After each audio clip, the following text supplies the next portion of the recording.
Latest எபிசோடுகளை விளம்பரங்களே இல்லாமல் காணுங்கள். பெத்தவங்க பிள்ளைகளை உங்களை நம்பிதான் அனுப்புறாங்க. அவங்களுக்கு பாதுகாப்பா இருக்க வேண்டிய நீங்களே பாதகமா இருந்தா எப்படி? என்ன பாண்டியன் சார், தப்பு பண்ணனா தெரியாம பண்ணணும், இப்படியா மாட்டிக்கிற மாதிரி பண்ணுவீங்க? உங்களால எங்களுக்கும் கெட்ட பேர் பாருங்க. என்ன தப்பு பண்ணா தெரியாம பண்ணணுமா? அறிவில்ல, தப்பே பண்ணக்கூடாதுன்னு சொல்லிட்டு இருக்கேன். உங்களை மாதிரி ஆளுங்கெல்லாம் சப்போர்ட் பண்றதுனாலதான் இவனை மாதிரி ஆளுங்கெல்லாம் கொழுப்பெடுத்து போய் திரியறாங்க. ஏன் சார், நீங்க பண்ண தப்பால எங்களை இனிமே எல்லாரும் தப்பா நினைப்பாங்களே சார். சரிங்க மேடம், இப்ப என்ன பண்றது? இப்படி பேசிட்டே இருந்தா என்ன அர்த்தம்? இத பாருங்க மேடம், ஏதோ தப்பு நடந்துருச்சு, அத காதும் வச்ச மாதிரி பேசி முடிவெடுக்கிறதா பள்ளிக்கூடத்துக்கும் அந்த பொண்ணுக்கும் நல்லது. இல்ல எதுக்கு மூடி மறைக்கணும்? எதுக்கு மூடி மறைக்கணும்? என்ன மேடம் பேசுறீங்க நீங்க? இந்த விஷயம் வெளியே தெரிஞ்சா நம்ம ஸ்கூலுக்கு தானே கெட்ட பேரு. அதுவும் நீங்க வந்த முதல் நாளே இப்படி ஆயிடுச்சுன்னா அது உங்களுக்கு தானே அசிங்கம். எல்லாருக்கும் அது ஒரு பெரிய குறையா தெரியும்ல. ரெண்டாவது அது ஒரு பொண்ணு. பொண்ணுனா என்ன? எல்லாருக்கும் விளையாட்டு பொருள்னு நினைப்பா? என்ன வேணா பண்ணலான்னு நினைச்சிட்டு இருக்கியலா? வெளியே சொன்னா மானம் போயிரும்னு இன்னும் எத்தனை நாளைக்கு தான் இதே கதையை சொல்லிட்டு இருப்பிய? பொம்பளைங்களோட மானத்தையே சொல்லி சொல்லி அதுல ஆம்பளைங்களா குளிர் காயணும்னு நினைக்காதீங்க. இவன் பண்ண தப்புக்கு ஸ்கூல் என்ன சார் பண்ணும்? எனக்கு ஏன் அசிங்கம்? என்னோட பதவி போயிடும்னு பயமுறுத்துறியலா? தப்பு பண்ண இந்த வாத்தியார நீங்க ஏன் இந்த ஸ்கூல் வாத்தியார்னு மட்டும் சொல்றீங்க? இன்னார் பையன்னு சொல்லுங்க. அப்போ பெத்தவங்க அப்படியே பையனை நினைச்சு பூரிச்சு போவாங்க. ஸ்கூல் பேர் கேட்றோம்னு நம்ம பயந்து பயந்து உண்மையை மறைக்கிறதுனாலதான் தப்பு பண்றவங்க இன்னும் தைரியமா தப்பு பண்ணிட்டு இருக்காங்க. தண்டனை கிடைக்காதுங்கிற நம்பிக்கையில தான் தப்புகள் அதிகமாயிட்டு இருக்கு. இப்ப கூட இந்த பொண்ணு விஷயம் வெளியே தெரிஞ்சா வெளியே தலை காட்ட முடியாதுன்னு அவ சாக போயிருக்கா. இது பாரு, தப்பு நீ பண்ணல. தப்பு பண்ணவனே இங்க தைரியமா நின்னுட்டு இருக்கான். தப்பே பண்ணாத நீ எதுக்கு பயந்துட்டு இருக்க? எனக்கு புரியல. இப்போ இந்த விஷயம் வெளியே தெரிஞ்சாதான் என்ன சொல்லு. நியாயமா பார்த்தா பொண்ணு வயசுல இருக்கிற உன்கிட்ட தப்பா நடந்துக்கணும்னு நினைச்சா அவன் தான் வெக்கப்படணும். பாதிக்கப்பட்ட நீ எதுக்கு கூனி குறுகி போகணும்? நீ எல்லாம் இப்படி வெளியே சொல்லாம இருக்கிறதுனாலதான் இவங்கெல்லாம் தைரியமா தப்பு பண்றாங்க. தண்டனை கிடைக்குங்கிற பயம் இருந்தா தொடணுங்கிற எண்ணம் இவங்களுக்கு வருமா? சரிங்க மேடம், அதுக்கு நம்ம வாத்தியாரை நம்மளே அசிங்கப்படுத்தினா எப்படி? வேணும்னா அவர் ஒரு வாரமோ ஒரு மாசமோ சஸ்பெண்ட் பண்ணி வான் பண்ணி அனுப்பிச்சு விட்டுருங்க. அப்படி அனுப்புனா எல்லாம் சரியாயிருமா? தப்பு பண்ண அவர் அப்படியே ஃபீல் பண்ணி திருந்திருவாரா? அவருக்கு என்ன ஒரு வாரம் லீவ் கிடைச்சிருச்சுன்னு ஜாலியா ஊரை சுத்திட்டு திரும்பவும் இங்க வந்து வேற ஏதாவது ஒரு பொண்ணு மேல கை வைப்பாரு. அதுக்குன்னு இப்ப என்னதான் பண்ண சொல்றீங்க மேடம்? பெருமாள், முதல்ல போலீஸ்க்கு போன் பண்ணுங்க. ஐயோ மேடம், ஸ்கூலுக்குள்ள இது வரைக்கும் போலீஸ் எல்லாம் வந்ததில்லை மேடம். போன் பண்ணுங்கன்னு சொன்னேன். சரிங்க மேடம். மேடம் தப்பு பண்ணாதீங்க மேடம். நான் ஆம்பளை, எனக்கு ஒன்றும் இல்லை. தேவையில்லாம படிக்கிற பொண்ணு வாழ்க்கையில விளையாடாதீங்க. ஆம்பளைன்னா தப்பு பண்ண அசிங்கப்பட தேவையில்லை. அந்த தைரியத்துல தானே ஆடிட்டு இருக்கீங்க. போலீஸ் வரட்டும். தப்பு பண்ணவனுக்கு தண்டனை கிடைக்கணும். அதுவும் இந்த மாதிரி தப்பு பண்ணவனுக்கு தண்டனை மட்டும் இல்ல, அவன் என்ன தப்பு பண்ணான்னு வெளியவும் தெரியணும். அப்பதான் அவன் கூட இருக்கிற பொண்டாட்டி புள்ளைகளுக்கெல்லாம் அவன் லட்சணம் என்னன்னு எல்லாருக்கும் தெரியும். அவன் பொண்ணுக்கு அப்பா கிட்ட போனா நம்மளையும் ஏதாவது பண்ணிருவானோங்கிற பயம் வரும். அந்த பயம் தான் உன்ன மாதிரி ஆளுங்களுக்கு எல்லாம் சரியான தண்டனை. உங்க எல்லாருக்கும் ஒண்ணு சொல்லிக்கிறேன். முதல்ல தப்பு பண்ண வாத்தியார தைரியமா அடையாளப்படுத்துங்க. ஸ்கூல் பேரை காப்பாத்துற உங்க மேல தப்பான அபிப்பிராயம் வரக்கூடாதுன்னு அவங்க பண்ண தப்பா மறைக்க நினைக்காதீங்க. அவங்க பண்ண தப்ப மறைச்சு ஸ்கூல் பேரை காப்பாத்தி என்ன பண்ண போறீங்க? அதனால பாதிக்கப்பட போறது ஒரு பொண்ணோட வாழ்க்கை தான். தப்பு பண்ண வாத்தியாருக்கு தைரியமா தண்டனையை வாங்கி கொடுங்க. அதனால ஸ்கூலுக்கு எந்த விதமான கெட்ட பேரும் வராது. அதுக்கு மாறா யாரு தப்பு பண்ணாலும் நிர்வாகம் பார்த்துட்டு சும்மா இருக்காதுன்னு மத்தவங்க நம்புற மாதிரி நடந்து காட்டுங்க. அப்பதான் ஸ்கூலுக்கு உண்மையிலேயே நல்ல பேர் கிடைக்கும். பள்ளிக்கூடம் ஆரம்பிக்கிறதே மாணவர்களோட வாழ்க்கைக்காக, வாத்தியாரோட வாழ்க்கைக்காகவோ இல்ல அவங்க கௌரவத்தை காப்பாத்துறதுக்காகவோ இல்ல. பெண் குழந்தைகளை பலவீனப்படுத்தி அவங்களை பயன்படுத்தணும்னு நினைக்காதீங்க. அவங்க உங்களை பெத்தவங்களுக்கு அடுத்தபடியா குருவா தான் நினைச்சிட்டு இருக்காங்க. அப்படிப்பட்டவங்களை அவங்க இயலாமைய பயன்படுத்தி தப்பு பண்ண வைக்காதீங்க. பாவம் அவங்க. வாய் இல்லாத ஜீவன் கூட தனக்கு வந்த வலிய கத்தியாவது சொல்லிரும். ஆனா பொம்பளை புள்ளைய தங்களுக்கு ஏற்படுற அவமானத்தை வெளியே சொல்ல முடியாம, ஏன் பெத்தவங்க கிட்ட கூட சொல்ல முடியாம தவிச்சிட்டு இருக்காங்க. இவங்க பலவீனத்தை உங்க பலமா பயன்படுத்தாதீங்க. பிள்ளைங்க எல்லாருக்கும் ஒரு விஷயத்த நான் தெளிவுபடுத்துறேன். உங்ககிட்ட யாராவது தப்பா பேசவோ நடந்துக்கவோ முயற்சி பண்ணாங்கன்னா பள்ளி நிர்வாகத்துக்கிட்ட சொல்ல தயக்கமா இருந்தாலும் உங்க பெத்தவங்க கிட்ட சொல்ல தயங்காதீங்க. அதே மாதிரி பெத்தவங்களும் பிள்ளைங்க சொல்றத ஒரு நண்பனா கேளுங்க. நீங்க பயந்து அவங்க படிப்ப நிப்பாட்டாதீங்க. அதுக்கு பயந்துதான் பாதி பேர் வெளியே சொல்லாம பல காம மிருகங்களோட இச்சைக்கு ஆளாகிறாங்க. பெண்மைய மதிக்கிற நம்ம நாட்டுல கல்விய சொல்லி கொடுக்கிற பள்ளிக்கூடத்துல இனிமே இப்படி ஒரு தவறு நடக்கவே கூடாது.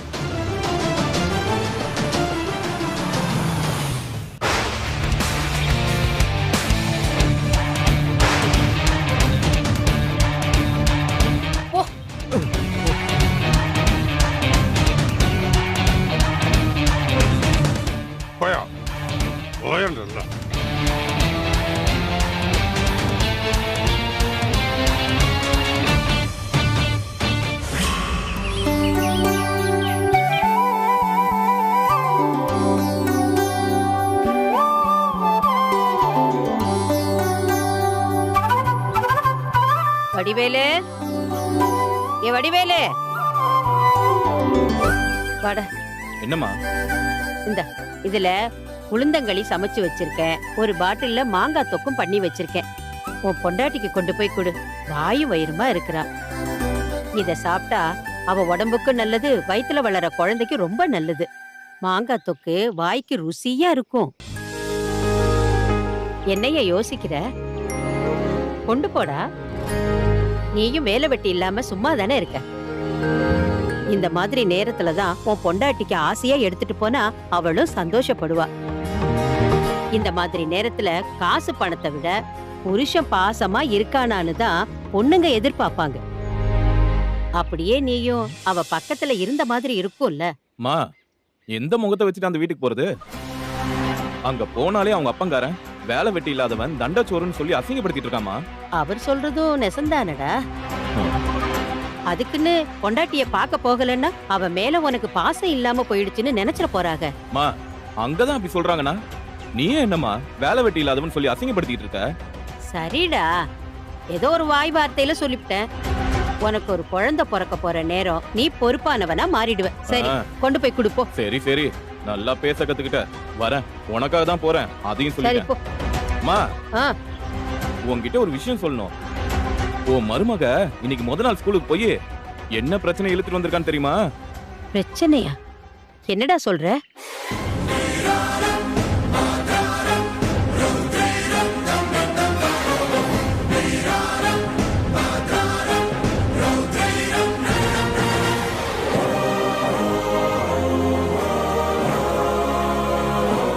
மா, இதெல்லாம் நம்மளுக்கு தேவையாமா?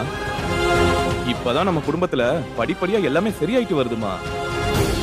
நம்ம பரம்பரை சொத்து நம்ம கைக்கு கிடைச்சிருக்குமா. செந்திலும் வாதியார் ஆயிட்டான். இப்படி எல்லாமே நல்லது நடந்துட்டு இருக்கிறப்போ இந்த நேரத்துல எதுக்குமா இவ பதவிக்கு வந்ததும் ஓவரா ஆடணும்? கூட வேலை பாக்குற வாதியார் கிட்ட ஒட்டும் வரவும் இல்லாம இப்படி பதச்சிக்கிட்டு இருந்தா எல்லாம் சரியாயிடுமாமா? இப்படியே எல்லார்கிட்டயும் சண்டை போட்டுட்டு இருந்தான்னு வச்சுக்க, அவ்வளவுதான்.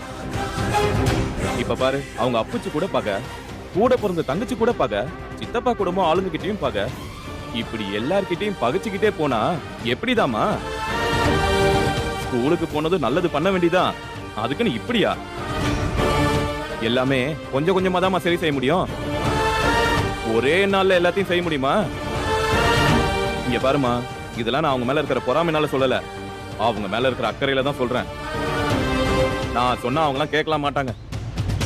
நீ அதுவும் மருமகளுக்கு கொஞ்சம் எடுத்து சொல்லுமா. எல்லா இடத்துலயும் சண்டை சண்டைன்னு போட்டு பகை சுத்தி சுத்தி வளருமா. அப்புறம் பாத்துக்க, சொல்லி வை உன் மருமக கிட்ட. நான் வரேன். என்னது, அமுதா இன்னைக்கு தான் முதல் நாள் பள்ளிக்கூடத்துக்கு போயிருக்கா. அதுக்குள்ள ஏதோ பிரச்சனை அது இதுன்னு சொல்றானே. கடவுளே.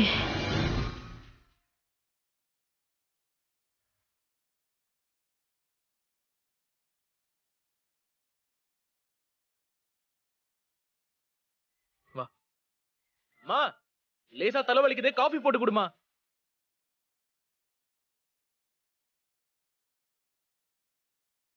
செந்திலு, என்னம்மா பள்ளிக்கூடத்துல ஏதோ பிரச்சனையாமே. அங்க என்ன பிரச்சனை? ஒண்ணும் இல்லையே. உங்ககிட்ட யாரு என்ன கதை சொன்னா? நானும் தாண்டா கேள்விப்பட்டேன். ஏத்த அமுதா, முத நாளே ஸ்கூல்ல ஒரு கலக்கிட்டியாமே. காரைக்குடி மொத்தமும் உன் பிரச்சனையே பெருசா பேசிக்கிட்டு இருக்கானுங்க. டிவி நியூஸ்ல கூட வந்திருக்காமே. வாழ்த்துக்கள் அமுதா கண்ணு. சும்மா இருடா. நானே என்ன பிரச்சனை ஏது பிரச்சனைன்னு பயந்து போய் கிடக்க. நீ என்னடானா ஏத்தி விட்டு அழகு பாக்குற. நமக்கு எதுக்குத்தான் இந்த வீண் பம்பு? நல்லது பண்ண வேண்டியதுதான். அதுக்காக இப்படியா எல்லாரையும் பகைச்சுக்கிட்டு? நாளை பின்ன நம்ம குடும்பத்துக்கு தானே தேவையில்லாத சிக்கலு. என்னக்கா இப்படி பேசுற நீ? இல்லடா, உனக்கு எதுவும் தெரியாது. அது சரி. ஏற்கனவே இவன் மேல ஒரே கண்ணா கிடக்கு. படிக்காதவ வந்து புருஷனை படிக்க வச்சு வாத்தியாராக்கிட்டா. படிக்காத இவ இப்ப ஸ்கூல் கரஸ்பாண்டா ஆயிட்டா. ஊர் முழுக்க இவ முகத்துக்கு முன்னால சிரிச்சு பேசினாலும் இவ மேல ஒரு வைத்தறிச்சல் இருக்கத்தானே செய்யும். கொஞ்ச நாளைக்கு யார் வாயிலையும் விழாம யார் கண்ணையும் உறுத்தாம இருக்கணும். உங்க மாமாவும் இப்படித்தான். எல்லாம் அடுத்தவங்க ஆசைக்காக தான் பண்ணாரு. அவரையும் இந்த ஊரு வெளியில பெருமையாத்தான் பேசுச்சு. கடைசியில என்ன ஆச்சு?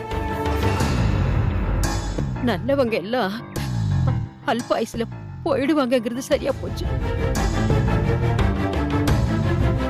அவரை இந்த குடும்பம் இழந்ததே போதும். படிக்கிற பிள்ளைகளுக்கு நல்லது பண்ணணும்னு நினைக்கிறது நல்லதுதான். ஆனா அத உடனே ஒரே நாள்ல பண்ணணும்னு என்ன இருக்கு? இந்த காலத்துல நல்லத கூட அடுத்தவங்க கூட அனுசரணையா போய் தான் நாம பண்ண வேண்டியதா இருக்கு. இப்படி அவசரப்பட்டா ஆபத்து நமக்கு தானே. அத்தை, நாம நல்லது செய்யணும்னு நினைச்சாலே அது 4 கெட்டவங்களுக்கு பிடிக்காது, பொறுக்காது. இந்த காலத்துல நல்லது செய்யணும்னா நம்ம மனசு வச்சா மட்டும் பத்தாது.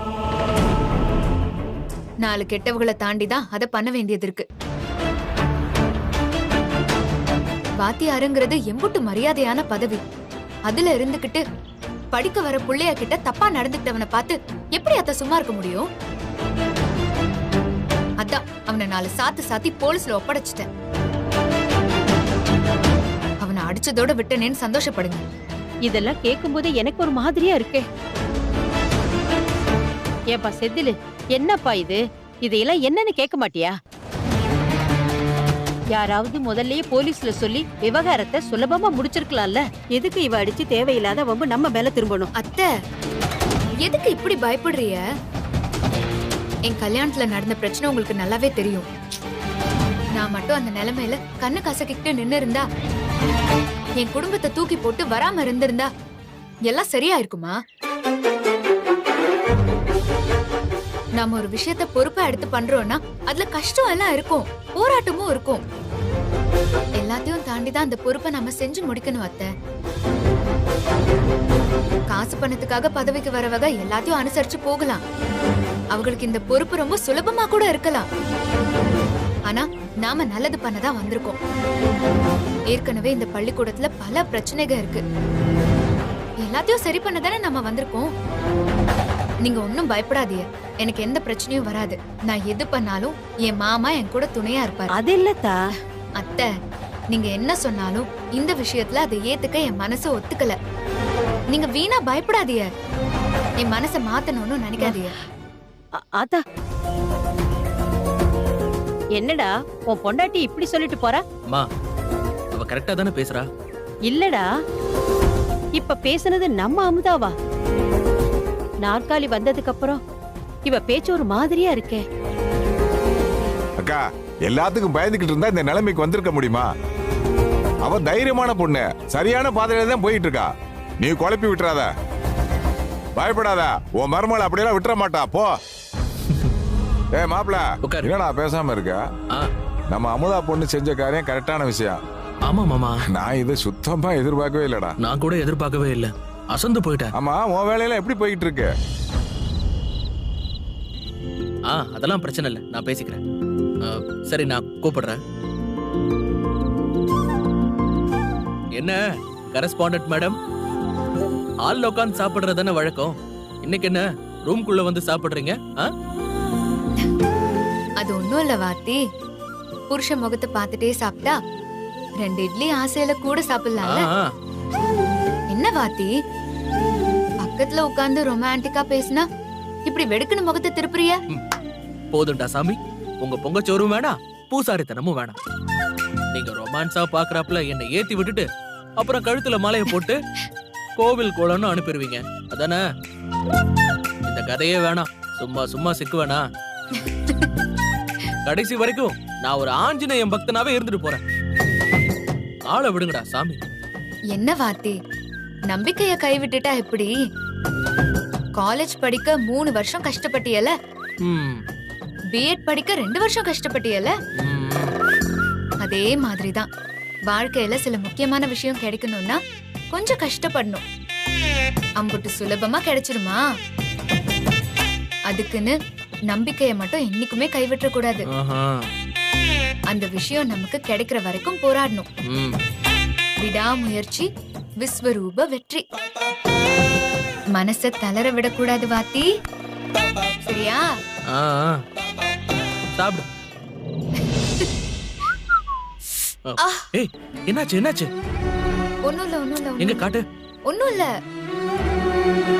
என்னாச்சு அமுதா? கை இப்படி காய்ச்சி போய் கிடக்கு. நீ அந்த வாத்தி மேல இருந்த கோவத்துல சாத்த பார்க்கும்போதே தெரிஞ்சது. ஆனா அடிச்ச உனக்கே கை இப்படி காய்ச்சி போயிருக்குன்னா அடி வாங்கினவன் இந்நேரம் உசுரோட இருப்பான்னு நினைக்கிறேன்.